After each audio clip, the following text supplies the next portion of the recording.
Welcome into Duval Daily, presented by GenJag.com. I'm Jordan DeLugo. Thanks so much for tuning in here on Franchise Tag Deadline Day. What will the Jaguars do? It's Tuesday, March 5th. The Jaguars have until 4 p.m. Eastern time, along with the rest of the league, to decide what they will do with their franchise tag. It's long been rumored and rumbled the Jaguars will likely tag Josh Allen, star pass rusher, and try to sign Calvin Ridley at some point in the next couple of weeks here. How is it going to play out? We will find out today. If you enjoy the content here, please like, subscribe, hit that notification bell. You can also check out genjag.com/shop, pick up some new Duval gear. So let's get into it here, right? Josh Allen. Negotiations started late in the process. So I personally don't think they get a deal done.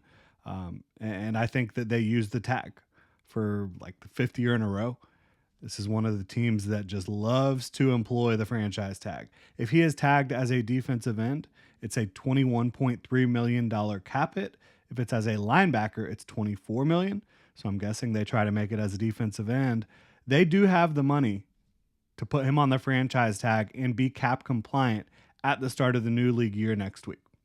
So that's not necessarily a major issue. They did just cut Foley Fatukasi, saving $3.5 million. So they're about a little over $32 million in cap space, according to overthecap.com. So yeah, you tag Josh Allen likely because you didn't have the foresight to do it last offseason when I said they should. You have a stupid rule, it appears, within your organization right now with this regime to not sign players during the season. You sat around with your thumb up you know what during January, not negotiating. So yeah, that's my prediction. Trent Baalke uses the franchise tag again. They'll probably end up working out a deal, long-term deal in July or August after a long spring/early summer for Jaguars fans, right? Why is that bad? Why is that a problem to use the franchise tag? A, you want to sign your best players at premium positions that are homegrown, that you drafted. Show them and the rest of the league that you're a serious organization, serious franchise. But B, and even more importantly, his tag cap hit is way more than a new contract cap hit, right? If he signed a $26 to $28 million deal, somewhere in that range, that cap hit for 2024 would be $10 to $12 million. Significantly, like about half as much as the franchise tag cap hit's going to be, over $20 million. That hampers your ability to be active in free agency. Hampers your ability to throw bags at other players. Calvin Ridley, right? Which means you're probably going to cut some combination of Darius Williams, Cam Robinson, Brandon Scherff, Foye Oluokun, and Rayshon Jenkins, Zay Jones. It's looking like Cam is staying, right? Trent Baalke talked about that last week. Kind of scoffed at the idea that Cam Robinson wouldn't be in Jacksonville in 2024. Mark Long, who is very plugged in, believes that they want Brandon Scherff to stay as well. Foye would be a shocking cut because of his importance to that defense on the field, and he has a ton of dead money. I mean, I think they'd be paying him, about $15 million, $14 to $15 million to not be here. Obviously, they would save about $7 million, but you have so much dead money on that because of the void years they added to his contract last year, so they could keep guys like Roe Robertson-Harris. So I'm predicting Darius Williams, Rayshon Jenkins, Zay Jones are all either cut or restructured. I think Cam Robinson is restructured. You're doing all that to try to sign Ridley and be able to have some activity in free agency to try to upgrade your football team. Trent Baalke said last week he did not care about if it's a second-round pick or third-round pick for Ridley, that the Jaguars are going to end up giving up to the Falcons this offseason for that trade. All he cares about is the player, which is interesting. I think that is the right thing to say publicly because it shows conviction and how much you value Calvin Ridley. It shows Calvin Ridley and his agent, you mean business, right? But my guess is that the parameters of a deal get done before free agency actually starts, maybe during that legal tampering period, March 11th to March 13th, and then you sign him to try to sign him to give up a third instead of a second after the new league year starts on March 13th, after free agency officially opens, right? That's what I think that they will try to do. Because as much as Trent Baalke says he doesn't care if it's a second or third round pick, if he doesn't actually care, That's insane.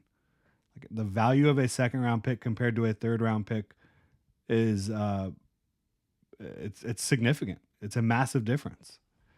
But the bottom line is that Calvin Ridley is now probably the top free agent wide receiver in many teams' eyes. And the Jaguars will have to compete for his services. They will have to outbid and make competitive offer to retain Calvin Ridley. That makes things difficult. That makes things sketchy, right? Again, that is unless they sign him to a new deal before the league year starts. But you know that agent is already hearing numbers from other teams. Even though the legal tampering period hasn't started yet, there's talk happening. You know that. And so if I was Calvin Ridley and if I was his agent, why would I sign a deal before the start of the new league year? Why would I do that? When I could potentially get a lot of numbers, a lot of offers thrown at me from around the league. Like this is a guy that's 29 years old, had a 1,000-yard year, bunch of touchdowns, coming off almost 2 years of not playing football. Like what is he going to do in 2024? Probably outdo those numbers, right? Probably, outperform what he did in 2023 coming off 2 years of not playing.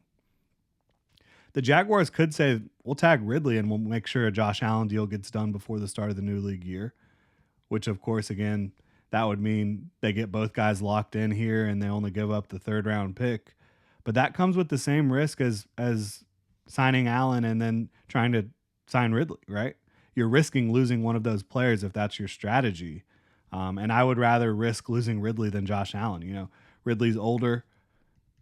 I think Josh Allen's just a better football player right now at an arguably more important position. I think wide receiver and pass rush are both, at the top of the positional rankings in terms of importance, right behind quarterback. Quarterback is at the very top. Then you've got, edge, corner, wide receiver, offensive tackle.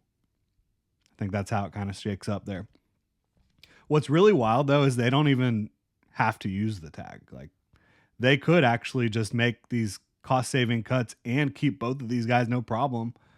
But Balky is a slow roller when it comes to negotiating with his own guys. Because, look, even if they even if they signed them both, I told you if they sign Josh Allen to a $26 to $28 million deal, it's going to be a $10 to $12 million cap hit.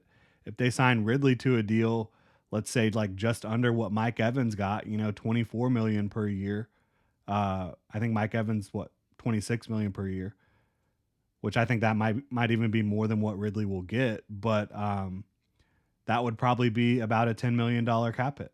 A little bit less than $10 million. The way the Jaguars structure their contracts, generally speaking, is the first year cap hit is about 40% of the average annual value, which means they sign a massive signing bonus, and then they prorate that signing bonus over the length of the contract to reduce the year one cap hit to about 40% of the average annual value. So if you did that for both of those guys, you're talking about maybe $20 million in a 2024 cap hit for both of them combined, right? You're going to do more than that just tagging one of them, which again, my official prediction here is, as of this morning, Josh Allen gets the tag and someone ends up outbidding them for Calvin Ridley. I know Calvin Ridley wants to stay here. He's talked about wanting to stay here, does not want to have to learn a new offense, does not want to have to move. But look, like I said, Mike Evans just got 2 years, $52 million. I'm guessing Ridley is going to be somewhere in the low 20s, in between 20 and 23, 24 at the very least.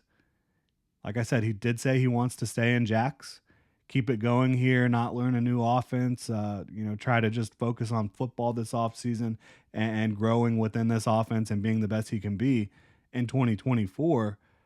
But I'm not sure how he and his agent are going to feel when that money starts flying. There's some teams around the league that would love to use his services in 2024 and beyond. And there's reports that teams believe he still has elite talent. And based on some of the flashes last year, he absolutely does. Was it super consistent last year for Calvin Ridley? No. Was it super consistent for anyone on the Jaguars offense? No, it was not. So I think that I'm hopeful the Jaguars are able to get both of these guys retained for 2024, Josh Allen and Calvin Ridley. My official prediction, though, is that they tag Josh Allen because they slow played this contract negotiation instead of getting it done, and that they end up losing Calvin Ridley because another team outbids them. And then they have to kind of scramble to figure out what they're doing at wide receiver beyond Christian Kirk. Obviously, Zay Jones, when healthy, provides some level of impact for you, can certainly be a big play guy, but was not healthy last year. You save a decent chunk of change by moving on. We'll see how it all plays out. I think it's going to be fascinating. Again, the franchise tag deadline is today, Tuesday, March 5th, 4 p.m. Eastern time. So we're going to find out real soon what it's going to look like here with the franchise tag in Jacksonville, how this thing is going to move forward. Really appreciate y'all tuning in. If you enjoy the content, please like, subscribe, hit that notification bell. You can also check out ginjag.com/shop, pick up some new Duval gear. Y'all have a good one.